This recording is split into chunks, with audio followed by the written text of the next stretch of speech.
Okay, good afternoon, folks. It's Suzuka race circuit, high-speed cornering, high downforce, technically demanding and challenging elevation. It's the iconic Japanese figure eight circuit. As we go this weekend to the Japanese Grand Prix, and I have today Mustafa Jinoro to discuss the preview show. Welcome, Mustafa. You can hop in from here. Thank you. Yeah, thank you. Thank you, everybody. Welcome back to Formula One Fanatics. We're on Global Sports Nigeria, and we're one of the few brothers in Nigeria who's talking about Formula One. And as Afolabi said, we're in Suzuka. Suzuka is high-speed Japanese Mario Kart, dangerous racing on the edge of danger. High-speed turn shorts. The straights aren't very long, so you have to continually push, and that's going to put stress on the tires. Now, that's going to cause problems. And even though it'll probably be a 2-pit stop, you can't use that as an excuse for not managing tires. So you're going to see a very crazy and erratic race. And this track, like I said, it lends itself to teams that have very good downforce, like Red Bull. Ferrari is making great improvements. They have good top speed, but they're more built towards the tracks that we had in Asia, in Australia, in Saudi Arabia, and I think it was Qatar or Dubai. I don't know. I know it's somewhere in the Middle East. Okay, and those are fact. But this is a track where it's going to be more about torque, going on the curves, and staying at high speed. So Ferrari, but within a closed circuit, Ferrari won't have its chance to push its pace. And I think that's why in this race, if Red Bull can stay reliable with their engines and everything, I think what you will see is that Red Bull has the advantage once again. And I think that you'll see Ferrari battling with McLaren for number two.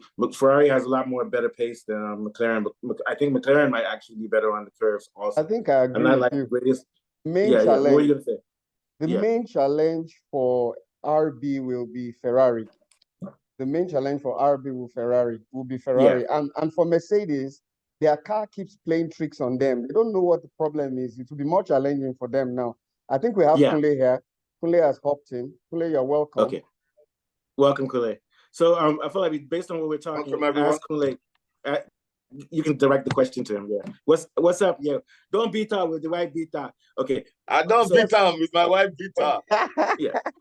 Yes, Kunle, with this Kunle, welcome. With this spider-like profile of a Japanese circuit, how does Mercedes-Benz navigate this kind of circuit with all the problems they have with their W15?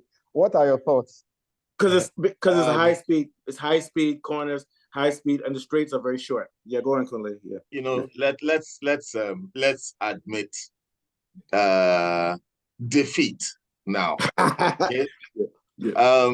The chances of Mercedes-Benz in this race and many here on after for the rest of the season and possibly into next season, they're not going to be exciting. They're done. Yeah. And we have to start giving credit due to what is exciting in Formula One. And the competition that is exciting in Formula One right now is between Ferrari and McLaren. Yes. And I think the three of us agree on that. Thank you. So just forget Red Bull and let's focus on those two and a nostalgic hurrah for Alonso, who is beginning to make himself appear more relevant. Again, he's, he had his time, then Hamilton took him over, and now he's taking Hamilton back. I think and Mercedes in general, not just Hamilton, but Russell as well. And he's taking on a couple. I mean, the Ferraris and the McLarens are not having it straightforward against him either. So he's there and thereabouts. I like Alonso. I like his battling spirit.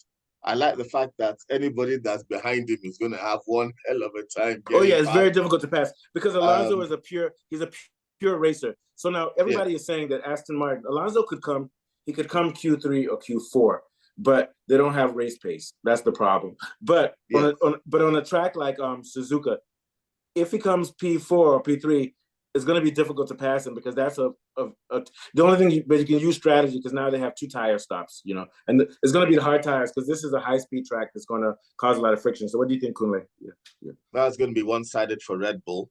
I think Ferrari are also very fast. I think Ferrari is going to have one over McLaren in this race because of their pace. Their race when pace. it comes to raw pace. For Mercedes actually have pace, but the corners are not going to allow them. And as you and can that's what's see, they're not destroying them doing because their very well car in is the practice. unreliable. Their car can't be predicted for little things with like going on the corners. So they haven't been able to figure out those other things. But like you said, but you can continue. Thank you, Kunle. Yeah, that so uh, I expect Mercedes to continue to struggle mid-table. I don't expect them. If Hamilton will be getting points, maybe 1 or 2 points, if any, per race, if he's lucky. That's his lot. Russell, he seems to be doing qualifiers faster. I don't know why he's now messing up in the race. He's not really pulling away from his teammates on points when it comes to finishing races. So that's quite disappointing from Russell. He doesn't have the same level of race. But I think that this Grand Prix, if you want to enjoy this Grand Prix, watch the battle between Verstappen and Perez, if there is one, and then watch the battle between Carlos Sainz and the McLarens. I think and there's that, also an inner battle between is struggling with pace. Who? McLaren. Leclerc this season. Okay. Oh yeah, I think Sainz has been quicker than Leclerc this season in qualifying. Yeah. So what I heard from what I've been hearing, Leclerc is not an all-out speed demon, and he's not qualifying as best as he can. But over the long race, he probably is a little bit better than Sainz, but he's not able to produce the raw speed for one lap. That's what and then we hear that, like you said, Alonso can push that one speed for a lap now, but we have to figure out what Aston Martin does to move ahead of. Do you think Aston Martin will come ahead of Mercedes this year in the constructors? Yeah, to come fourth instead of fifth. Yeah. I don't know if you heard what I said. So I'll let you continue. I was saying I agree with what you're saying. I think Mercedes has to start showing some faith in Russell, considering the fact that Hamilton is as good as gone, and Russell seems to be handling the car better than Hamilton. Yeah, but like Kunle was saying that Russell doesn't seem to be able to translate. I think what it is that the Mercedes into racing. Yeah, he's not even finished. He's inconsistent. He's still starting to get points. Even when he starts ahead of Hamilton closes the gap down before the end of the race or overtakes him and finishes ahead of him. Even last season, Hamilton finished ahead of Russell. I think Russell makes a lot of mistakes and he thinks he's better than what he is. I think that's and he's over aggressive. But I would also say I think the car itself is not good, so that it's unreliable. But I think also Hamilton has probably better over a long race than Russell. Russell's very aggressive, and he probably has a better setup for pure pace on his car, but he's not able to make much of it because no matter. We know that Hamilton, if you give both of them a really great car, he'll dust Russell. He'll dust him. But I think I'm not excited about the Mercedes in this race. No, I think Mercedes on a normal day, it should be a good track for them, but this is a Red Bull track all the way. Yeah, this is a Red Bull track. But they have to watch out for. But I think Verstappen is strong enough to get over last week. But I will say Ferrari is getting closer to. They were not that they're getting closer, but in that last race, I think that track benefited Ferrari. So even if Verstappen hadn't not finished the race, he would have still had to work hard to win. He would have won, but he wouldn't be able to just cruise and just relax in the last track. But this track is made better for Red Bull, I think. So they'll have the advantage. Okay. So what do you think, Kunle? I hear the Japanese Grand Prix usually comes up towards the end of the year. Why April this year? I'm a little surprised because last year was the race that effectively handed over the Constructors' Championship to Red Bull. Let's see if Kunle has an answer. I think I have an answer, but Kunle, what do you think? Why is it in April? Well, I'm not sure. I'm not sure why the schedule has changed. I'm actually quite curious. I'm not sure why the schedule has changed. So here's what I heard. Suzuka, I was a bit surprised too because I was like, don't that come quite later on? Here's what I heard. They're already in Oceanic area, Asia, so they might as well just keep it shorter. Shorter trip. So that next year they don't have to go all the way to Asia. So they're trying to make it more practical. Because I think China comes after this one, immediately after this one. Yeah, so they're trying to do all the Asian races so that at the end of the year, they don't have to be traveling to different continents. That's what I heard. I was just waiting to see if anybody else had heard anything else that might make the story more complex. But I think that's what it is. They're just trying to make the schedule a little bit more coherent this year. So that's I think that's a good idea because Yeah. I like my Sunday afternoons. My Sunday afternoon Formula One, I always prepare Sunday lunch, do a roast lamb or roast Then you chicken or have to stay up something at and a 3 a.m. dessert and everything, and we sit down and we watch that, and then everybody times, and if we're not there on time for the race, we pause it with 5 seconds to go and then lay everything down, then watch the first like 2 to 4 laps and then fast forward up to real time. And that's because how of the we do it in my house. We take I think, Formula One very religiously. Yeah, but no matter what, the season has to.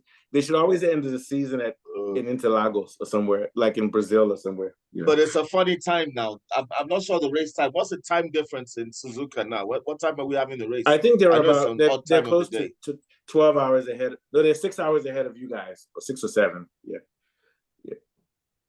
And you know what? I'm so angry at them because I'm so angry at them because now when we do our show, I have to quit my job at 2 p.m. so I can go and do it for 8 p.m. there.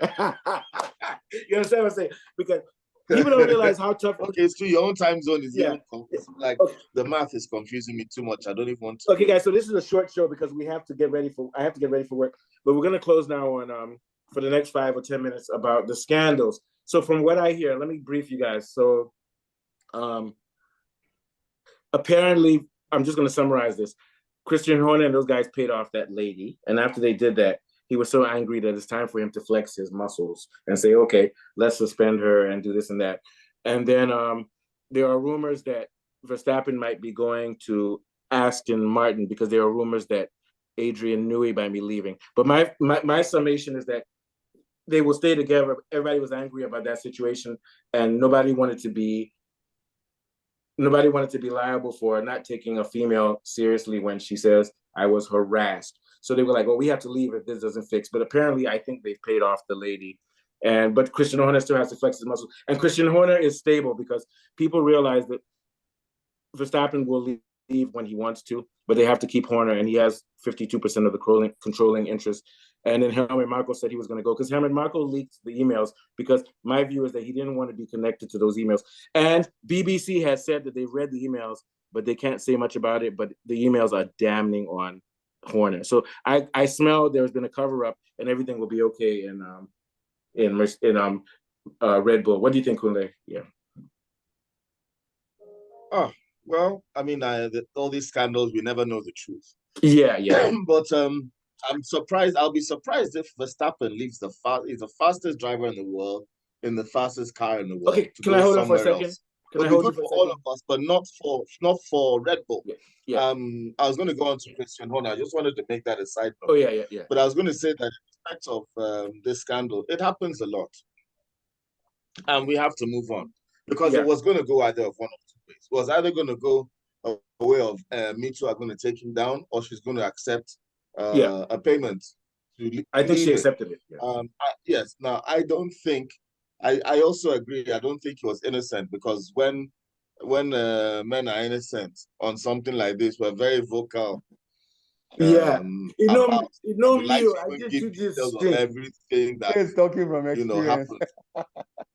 When they start, when the that's when you make the most noise. come and say, Kule. I'm going to tell everybody that you slapped me. You're trying to kill Kule, women. Kule, when your girlfriend catches you cheating on the number 2 girlfriend, you know what you say?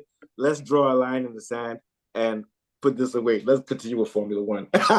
And that's exactly what that's what Max Horner. That's what Horner said. He said, let's draw a line in the sand. And even the president of the FIA says it's time to move on for Formula One. And that's what we do because boys are bad. Let's keep it Horner, man. Yeah, Horner. But I think he learned his lesson. But I think he's learned his lesson. I think that's. I'm just wondering we're going to put that behind the brake issue that Max had with his car. I don't know if Red Bull has been able to figure that out.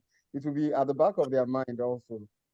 Yeah, Red Bull struggles with reliability historically, but I think that track is weird because of the Australia track is a street track, so there's a lot of grit. Things can get into the back of your and everything. But what do you think? I think won on this track last year. Yeah. Abi? Yeah, but Australia is a dangerous track because on the curves there's no protecting and there's no grass. You get into the grit. So what I'm saying is that if Max made a few mistakes in qualifying, it might have. That's my theory. It might have some things might have gotten into the back of his car or something. But I don't think it's his fault. But I think that Red Bull does suffer from reliability at times. What do you think, Kule, about that? It's going to be, I think, unless there's a crash or an accident. Yeah. Unless there's a crash or an accident or an incident like that, this is going to be a Red Bull 1-2. Yeah, but we're asking, what do you think might have Red caused... Bull 1-2, Max first, Perez second. Yeah, I was going to ask you, what do you think caused... I think that they'll sort out, unless they... Well, I understand. One of their mechanics is leaving, or one of their senior mechanics has left recently in Red Bull. One of their engineers left. I saw it in the news. Was it yesterday? Yes. Yeah. One of their senior engineers or mechanics left the team. So yeah, and there's rumors that Adrian knew he might leave. Sabotage something. Yeah, he might have sabotaged something. So that's your explanation. Somewhere on his way out the door. Do you know what? I believe that. Yeah, you know these cars, they're so high strung. Yeah. So you're right, Kule. And So I wouldn't doubt it. You know these cars are so high strung. I mean, they're fed intravenously. They're kept on life support just to keep going. You know, these cars are like the smallest thing can change. So when you change something as big as your one of your major mechanics or engineers, this kind of thing happens. Now, I think that with Mercedes, the engineer that works on the engine, mechanics who work on the engines are still there. Yeah. But it's the engineering of the car, the chassis and the body for the balance they're having problem. Now, somebody like that has just disappeared from Red Bull, and it could be somebody that works on the reliability of the car. And so it's hard to perceive this kind of thing that from week to week, reliability can go up and down of your car and all of this and that. You know, when we have cars and we go up and down in them, but the cars are literally on life support. You know, to know how to just start a car requires tremendous skill. You have to be able to drive the car around the track at a certain speed or you'll crash because it won't be fast enough for the tires to get up to grip. So when Red Bull lost that chap, it might be a reason why they're having problems with their car because it was newsworthy to put in the news. So it was a serious problem for them. But I still think that it's not going to be so much of a problem that they're going to have unless the cars finish the race. And you couldn't continue doing that because they will find out. And so I don't think we need to worry about Red Bull's reliability. We need to worry about it a little bit. What Red Bull, I think, needs to worry about is continually making progress because Ferrari can make great improvements on their car. But right now, like you said, it's a battle between... So I'll end with you, Kunle. What's the battle for second and third place for constructors for this season? Who are the two teams? Yeah. The two teams the battle between Ferrari and McLaren. That's straight up. For second, I think Ferrari will win. So it's going to be for third and fourth then. So who do you think will come third and fourth? Carlos is driving so well. I think Ferrari will... So cool. Okay. First Red Bull, second and third will be McLaren and Ferrari. Then it'll be a battle between the Aston Martins and Mercedes for the remaining four spaces. So my prediction will be those four spaces. I think that Alonso will be the fastest of those four cars, and his teammate will be split between Hamilton and Russell. So you think Hamilton and Russell, one of them will come fourth and one of them will come sixth? Yeah. Or fifth and seventh. One of them will come 10th, one of them will come 8th. Okay. No, 8th and 10th. So so you don't think that Piastri is the who's the team? Lance Stroll. Piastri Norris. Third, fourth, fifth, sixth. Piastri. Where will Lance Stroll third, come? Fourth, fifth, or sixth. Yeah. So where will Stroll come? Stroll, who's Alonso's teammate, where will he come? Yeah. Stroll is going to come between 7th and 10th. So he's going to come between. Let's say after 6, after the first fastest three cars, and it's a fight between Benz and Aston Martin for the last 4 spaces. So 6th would be Alonso. 7th will be either Hamilton or Russell. Okay. Then 8th will be the teammate, the other Aston Martin chap. And that's how it will go. I'm Yoruba, but I haven't reached a level of I'm Yoruba. I haven't reached the level of E5 mathematics, so I can only do computations to the top 5. So to me, the top 5 will be Verstappen. Second will be, let me say Perez. I shouldn't say that, but third will be Leclerc. Fourth will be Sainz, and fifth will be Alonso.